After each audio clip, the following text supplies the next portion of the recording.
Welcome back, folks. Football time is here. It seemed like it was yesterday we were doing this, so it flew by. 30 days from today, we'll be getting on a plane to go play Iowa, so it'll go by in a blur. We've had a good summer. Feel good about where we're going, headed into fall camp. I think the staff has done a really good job in the new world of college ball at filling our roster with guys that can help us. If you look, you're going to see roughly 57, 58, maybe even 59 new bodies total on the roster. That's that's including everybody. And I think we're at 39 scholarship players added to this particular roster from last season. And so 30 of those, I believe, are transfer players from either the junior college or the four-year college level, all of which we anticipate adding value this fall. So that could be the best thing ever, or it could be the worst thing ever, because that's a lot of new bodies to get ready in a very short period of time. 9 of those guys being high school players and most of them being here from the state of Utah. So that's the largest number that any of us have dealt with. I think it's just what we got to get used to. It's encouraging in the fact that we've got depth and size and speed in some areas last year that we were struggling, but also, the million-dollar question is how quickly can these guys get acclimated to football here and at this level and make an immediate impact on the field. I mean, what's it going to look like? I'm one of a bunch of head coaches all across the country asking that same question today. How do we get new guys ready as quickly as possible and go out and put together a team instead of some individual talent? So we're going to do our best to try to speed up the learning curve over the month of fall camp and try to find guys that can impact our team in a positive way. So with that being said, man, fall camp is a grind, and this one will be no different. We start in the morning with our first practice, first team meeting today, NCAA compliance, and you'll look up and literally you'll be getting ready to get on a plane to Iowa before you know it. So what questions do you have? I'll be happy to answer them. So Coach, just given all the circumstances, obviously going into fall camp, if you had a perfect fall camp, what would that look like to you? Well, getting out of it healthy would be huge. We struggled with so many injuries a year ago. I compare 21 and 22 in terms of guys in the two deep that were injured. I counted 5 in 21. We had 27 last year. So being healthy would be huge for us. And then getting all these new bodies on the same page where we can line up and play football, everybody on the same page. We've got to be able to speed up the learning curve for some guys that are getting here late. That's always a challenge too. So perfect world, healthy and ready to look like a football team when we go to Iowa. So we don't beat ourselves. Then the matchups become the next question. But the first part is just being able to line up and play ball soundly, be lined up, be in the right spot, know what the calls are, communicate well. We got a lot to do in a pretty short period of time. Coach, how many of the new guys have you really not practiced with, in formal practice? Oh, that's a good question. I don't know that number. We had a handful in the spring, but we have added also probably of that 30, I would say probably not half, but maybe, probably a third of it were not here for spring ball.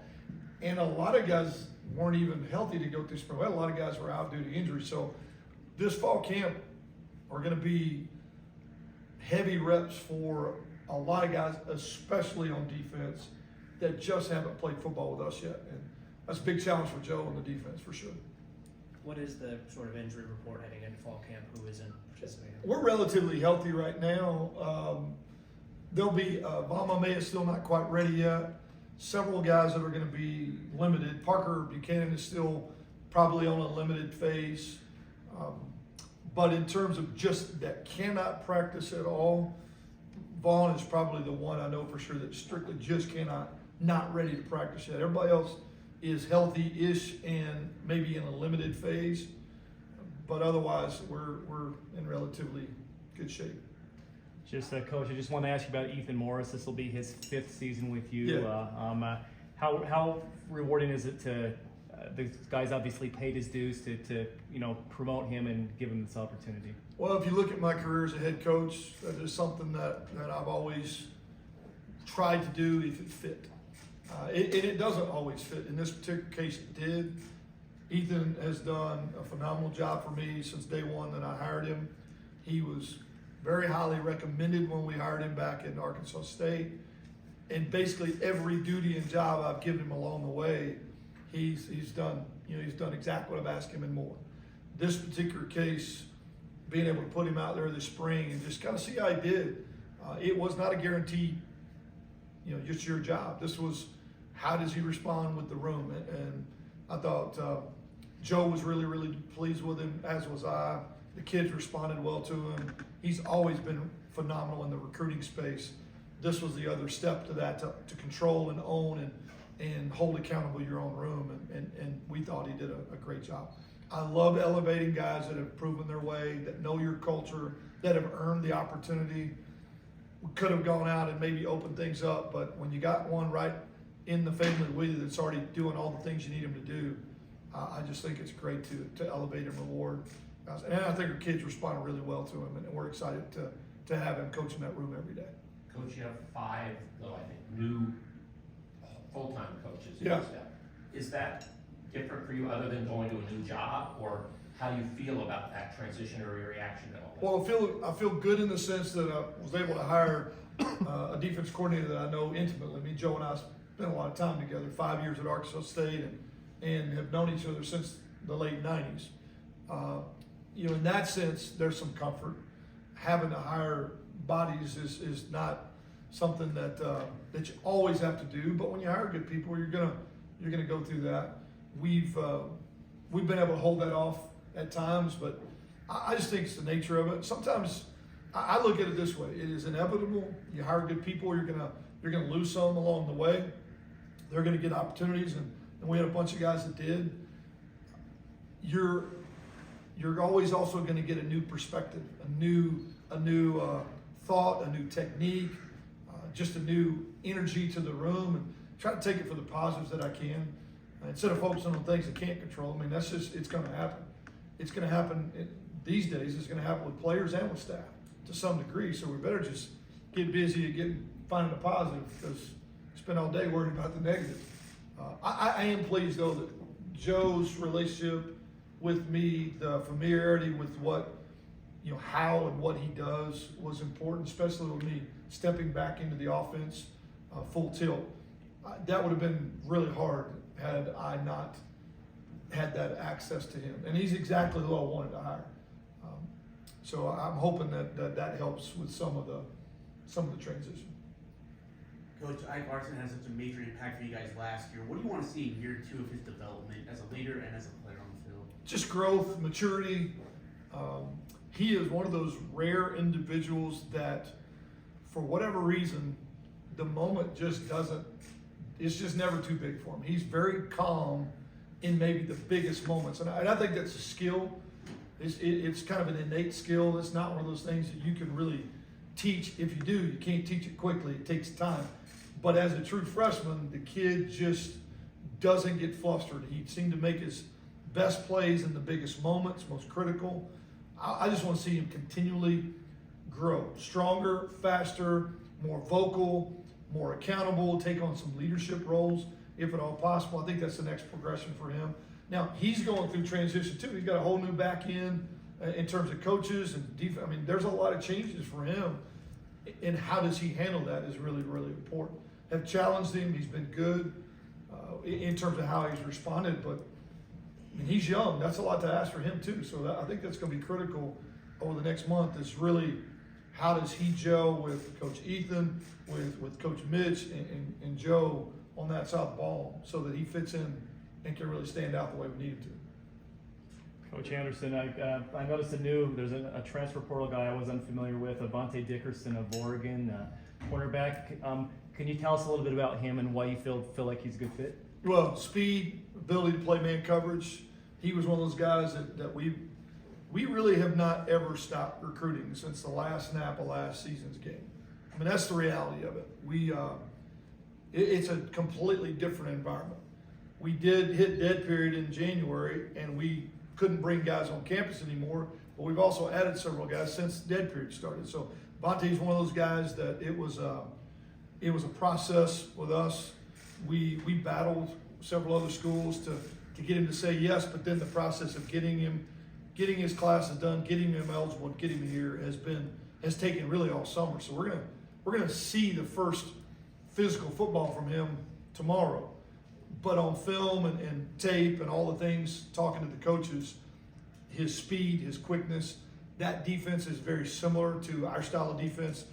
Dan Lanning and Joe Cawthon, my D coordinator, they talk a lot of similarities. So feel like there'll be a lot of carry over. I think the versatility to play multiple positions in the back end, but speed and the ability to play man coverage were two of the first things that stood out. And then honestly, just overall personality and character. Nothing but great things said about the kid coming in. Have enjoyed getting to know him. Think he adds a ton of value to our locker room. Coach Cooper Legas coming into this fall as the #1 quarterback. I mean, he's had the last couple of springs as the #1, but he always had somebody else ahead of him. Just how would you assess like his development and moving into the role as the starting quarterback this fall? Yeah, really pleased with his development over the spring and summer. It didn't guarantee him anything when we went out in spring, other than that you'll take the first rep with the ones. At that point, it's a daily competition, and he never really put his job in tremendous jeopardy. He was always clearly the most prepared. That comes great work ethic. Obviously, he's smart and knowledgeable, but he does put in the time. He's gotten bigger. He's in better shape. He's one of the first guys that wants to take his shirt off every day so you can see his muscles and his body, just how he's developed himself, which I think is a great thing. That's some confidence.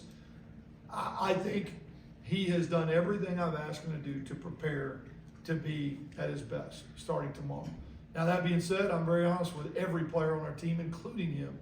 If Levi Williams can close the gap or McKay Hillstead can close the gap and be better for our football team, then they're going to get that opportunity. But he is the starter. It is his job to lose, and he's going to take 95% of the reps with the ones unless he's not performing consistently like he needs to, which I don't think will happen, or number two, somebody else that's performing at a ridiculously high level. I feel like he's our starter and the guy we're going to build around. So I'm really, really pleased and expecting him to just continue to get better. The more comfortable he gets with me as a play caller and coaching him, the system and the things that we've done to adjust, it's only going to get better for him, I think, moving forward. Coach, Terrell Vaughn, he's, last year he was one of the newcomers. This year he's like one of the only returning starters, at least on the wide receiver core. Like, have you seen his role kind of change, and how important will he be this upcoming season? Tremendously important, hugely important for us. My job to make sure I get him enough touches. He's one of those guys that can literally change the game in one play. I mean, he can take a fly sweep or a bubble screen or whatever else and take it the distance. He can also run past you. I thought the last 3 or 4 games of the year, he came out of his shell, had a great game against Boise in a big environment. He's starting to also become way more personable. He's a super quiet guy initially. He's not that guy anymore. Not that he talks a whole lot, but you can see a confidence about him. He's willing to speak up. He's willing to take ownership of the group. Very comfortable in his own skin. I think he's one of the best slot receivers in our league, maybe one of the best slot receivers in the country. His ability to return kicks and punts is a huge weapon. But for us, we got to do a phenomenal job of making sure we utilize him enough. And that's one of the emphasis of the spring too, of creating opportunities for guys like him in space. And I think he's going to be a problem for folks. He's very, very confident in what we're doing at this point. He was not a year ago. Kind of goes back to the conversation earlier. He was one of those new guys that was still kind of figuring out college football. And if you watch the first half of the year, looked completely different to what he looked like the second half of the year. We got to speed that curve up. He's one of those guys that's going to, I think it'll be a lot of fun to watch. Coach, my observation of your team is that really you say Legas is starting quarterback. I don't know if a position is totally, on the whole team, a line, a position, or anything. Do you feel that way in some ways about your team? Well, a little bit, and I don't think that's a bad environment for guys to be in. I want them to always feel like the guy right behind them is capable of taking their job if they don't come ready to go every day. Now, we want guys to feel comfortable in their own skin a little bit, like we talked about Terrell. I mean, he's a starting slot receiver, but we've added value in that room in a lot of different places, and some guys that can go out and do some similar things. So I think we have the luxury of a roster at this point where everybody can look right next to him and realize that guy can do the job too. I need to show up every day. Now we're gonna use a lot of people to play, but competition makes everybody better. Which position, or what, is there a group that you really gotta, Well, you really gotta look at a lot of people right now? oh yeah, heck yeah. I mean, the defense, the entire defense. I mean, right now, Joe would tell you every position is wide open. And we all know Holly's going to play. We all know what MJ Tafisi can do. But those spots are rare. There's going to be multiple players playing at every position, and we don't really know who the first or the second guy are to go at a bunch of places. And I think it's fun in the sense that we have bodies to look at. It's nerve-wracking in the sense that we don't know what our starting 11 is going to look like on either side of the ball. Not quite yet. You mentioned McKay. Obviously, he's young. Brandon McKay Hill said. I'm just curious to know what your thoughts are on his potential as a Division I quarterback someday. I feel like we recruited the right guy for sure. What we saw in high school was a guy that was very confident as a leader, very comfortable in big games, could make all the throws, super quick release, threw with power, threw with touch, could move the chains with his feet. The kid could run. I think he ran a 10.8, 10.7. 100 meters. So you saw the tools, but he looked like a kid when he got here in January. He's much more mature. That semester and the summer under his belt, confidence in his body. I mean, I think he's got a great future ahead of him. I don't know at what point is he going to impact our roster in terms of being on the field, but I feel comfortable that we recruited the right guy, and he's gonna be involved at some point in the pretty near future. After whole spring and summer, diving into this offense, knowing you're going to be the play caller, what do you think is going to be the biggest change from last year? Well, the things I want to be the biggest changes, number one, I want us to turn the ball over less. We can't win games at the level we need to with the schedule that we have and the talent that we're going to play against. We turn the ball over at the pace we did the last two seasons, especially interceptions. We were dead last in the country at quarterback and turning the ball over last year. We can't do that. We want to play faster. I don't feel like we've played at the tempo that we need to in year one and year two. We want to make a big emphasis on speed of play, and I want to spread the ball around more. We want to use all the weapons. I think we need to utilize our running backs and our tight ends and spread the ball more equally across the field. I mean, if we end up with another DT that catches 100 balls, that's great. But if not, everybody needs to be a weapon. Every position needs to be something that defensive coordinators have to consider, and I think those are things that we made strides upon in the spring, but we're not where we need to be yet. If we improve in those three areas, I think we got a better chance to go out and create problems for people. What goes into cutting down turnovers specifically? How do you do Well, that? decision making is a big part of that. Quarterback's got to make better decisions. Schematically, you can take some pressure off of people there because honestly, we didn't put the ball on the ground a lot. We threw too many interceptions. And that's what we tried to do. One of the reasons I stepped in the room, I just want to be on the same page with those guys. I want to know that they know when it's time to throw a ball away, when you have to force a ball into tough situations, when it's okay to give up on a play and punt the ball. And hopefully if we're spending enough time together every day, we'll be finishing each other's sentences. And just didn't feel like we were in that position over the last 2 years. We have to protect the football first and foremost. And they did a much better job of that in the spring, only turned it over a couple times. So I thought that was a good step in the right direction. What have you learned about yourself as a head coach in your first 2 years here? Obviously, you've been doing it for a decade now, but anything new, anything different? I think you grow every year, every day that you do this, and probably a little bit slower to jump to a conclusion or slower to try to feel like I have to make an immediate decision early in your career, or I felt like you got to have the answer right now. And I'm comfortable saying, hey, I don't have the answer. I need to think about this. I need to pray about this. I want to talk to others about, kind of seek wise counsel. Feel like it's okay to stand in front of the team and say, hey, I messed up. It's my fault. Little things I think just as you mature as a head coach. I've always tried to let guys coach. I don't want to be a micromanager.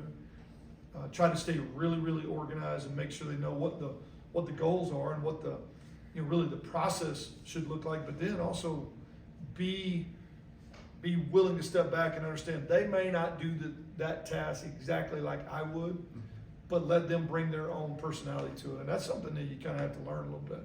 It's real easy to try to tell them to do it exactly the way you would do it.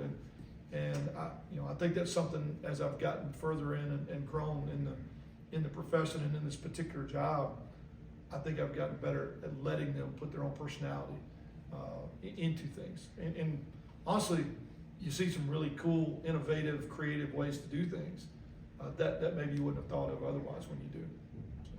How much do you change the scheme based on the kind of the current college football, NIL, just to make sure that you can kind of sustain a model where there's a lot of guys in and out of the door and the talent level that you can bring in? Is that factored into what you're looking at? Well, when you say scheme, are you thinking X's and O's or just overall system that we have inside the building? I think both. Yeah. I mean, the system that we run X's and O's wise is, there's not a system more fun to play. I mean, it's wide open, fast break basketball on grass. And a skilled player especially is gonna love being a part of that. So I think we've always been able to sell that aspect of things, and when we do get into a competitive market to recruit somebody, they look at what we do, and that's always been something we've been able to sell.